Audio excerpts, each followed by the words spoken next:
Hoje a gente vai mergulhar nas ideias do historiador Yuval Noah Harari sobre liderança, conflito e inteligência artificial numa era de mudanças que está desafiando tudo o que a gente conhece. O ponto de partida de Harari é forte, né? A história não está só acontecendo, ela está acelerando, e isso joga a gente num território completamente novo. Porque, pela primeira vez, não dá nem para imaginar como vão ser as estruturas da sociedade num futuro tão próximo. E para a gente ter uma ideia dessa aceleração, é só olhar para a nossa linha do tempo. Antigamente, as grandes revoluções que mudavam o mundo levavam séculos, milênios. Hoje, elas acontecem no espaço de uma vida, e o tempo entre uma e outra está ficando cada vez menor. E o impacto disso vai muito além da política. Pensa nas habilidades que a gente precisa para viver. Por milênios, era simples. Uma geração ensinava a outra. Agora, o que a gente aprende hoje pode ser inútil amanhã. Aquela previsibilidade básica da vida simplesmente sumiu.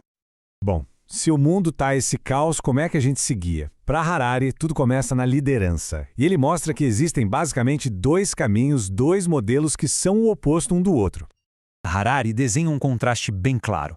De um lado, tem o tipo de líder que une, que chama a responsabilidade para si e constrói confiança.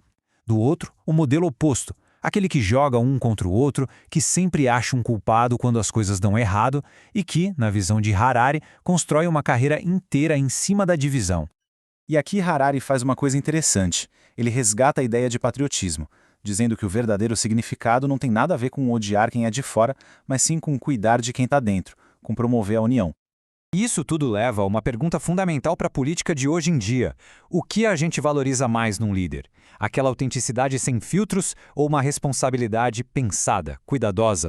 A resposta de Harari é direta. Política não é terapia. O trabalho de um líder não é ser autêntico e falar tudo que vem à cabeça, mas sim ser responsável e entender o peso que cada palavra tem na vida de milhões de pessoas. E essa batalha interna entre responsabilidade e impulso não acontece só na cabeça de um líder, não.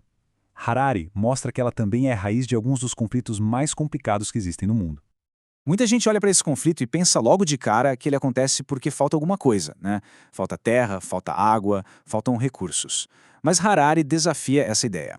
E olha só que interessante. A análise dele mostra que, se a gente olhar de forma objetiva, os recursos físicos existem. Tem terra suficiente, tem comida, tem até água. O que falta de verdade não está no chão, está na cabeça. A verdadeira escassez é de vontade mental.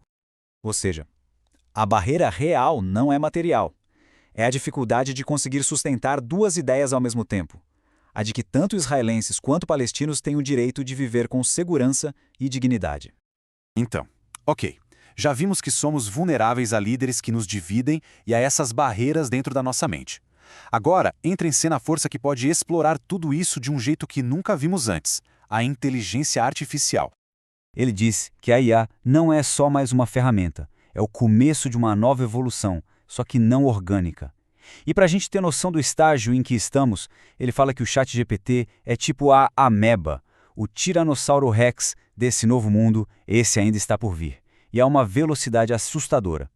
O campo de batalha pela nossa influência está mudando. Se na última década a guerra era para prender a nossa atenção, para a gente ficar rolando o feed sem parar, a próxima fronteira da IA é um lugar muito mais profundo, muito mais pessoal, a intimidade. Para deixar isso mais palpável, Harari usa uma metáfora poderosa.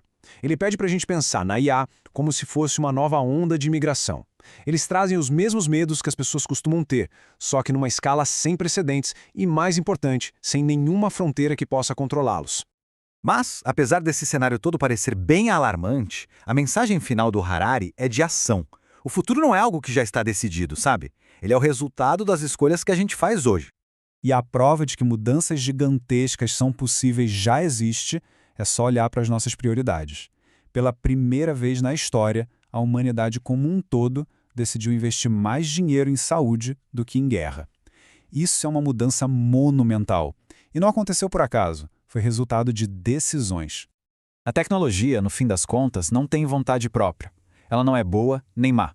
A eletricidade e o rádio, por exemplo, foram usados para construir tanto a Alemanha nazista quanto democracias pacíficas. Com a IA, a escolha que a gente tem pela frente é exatamente a mesma. E é com isso que a gente fica. As decisões mais cruciais da história da humanidade talvez estejam sendo tomadas agora mesmo.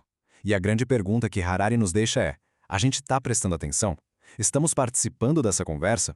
Porque o primeiro passo é simplesmente estar informado.